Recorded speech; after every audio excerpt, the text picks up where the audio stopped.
भारत जोड़ो न्याय यात्रा से जिस प्रकार से कांग्रेस पूरब से पश्चिम तक यात्रा करने की फैसला किया है और आज मणिपुर से जिस प्रकार से यात्रा शुरू हुआ है, उससे मुझे लगता है कि कहीं न कहीं कांग्रेस की यह रणनीति है कि जो खासकर पूर्वोत्तर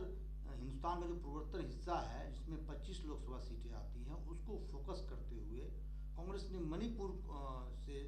इसकी शुरुआत की है। और मणिपुर में आप जानते हैं जिस प्रकार से जातीय हिंसा हुआ, उसमें 200 से अधिक लोगों की हत्या हुई और बार बार वहाँ मणिपुर में बीजेपी की सरकार है, केंद्र में बीजेपी की सरकार है और 8 महीने जिस प्रकार से मणिपुर जला और बीजेपी एक तरह से आप कहें तो अनदेखी की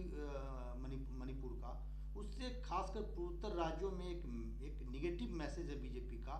उसको कहीं न कहीं कांग्रेस इस न्याय यात्रा के माध्यम से कैश करना चाहती है, खासकर उन 25 लोकसभा सीटों में जिसमें आसाम से लेकर मणिपुर और अरुणाचल तमाम वो राज्य आते हैं। आपको ये भी नहीं भूलना चाहिए कि ये भारत जोड़ो न्याय यात्रा महाराष्ट्र के मुंबई में खत्म होगी। महाराष्ट्र वह राज्य है जहां तमाम ओपिनियन पोल ये बता रही है कि वहाँ जो एनडीए गठबंधन है, इंडिया गठबंधन के तुलना में कमज़ोर है और इंडिया गठबंधन के जो घटक हैं उसमें यदि सीटों का बंटवारा ठीक ढंग से हो जाता है तो बीजेपी के लिए, खासकर एनडीए के लिए परेशानी का सबब हो सकता है। तो भारत जोड़ो न्याय यात्रा जो है महाराष्ट्र से भी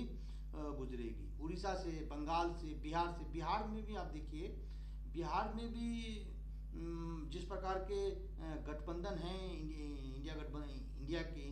टीम के, इसमें जेडीयू है, आरजेडी है, कांग्रेस है, लेफ्ट है और तमाम ओपिनियन पोल में ये बताया जा रहा है कि यदि ठीक ठाक ढंग से सीट की बंटवारा हो जाती है तो यहाँ भी बिहार में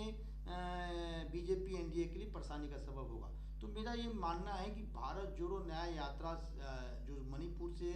मुंबई तक राहुल गांधी यात्रा करना जा रहे हैं, उसका इम्पैक्ट 2024 लोकसभा चुनावों में कम से कम 100 लोकसभा सीटों पर होगा। और दूसरी तरफ आप देख रहे हैं कि बीजेपी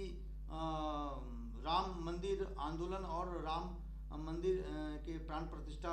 को जिस प्रकार से भुना रही है, उसके काउंटर में कांग्रेस ने न्याय यात्रा,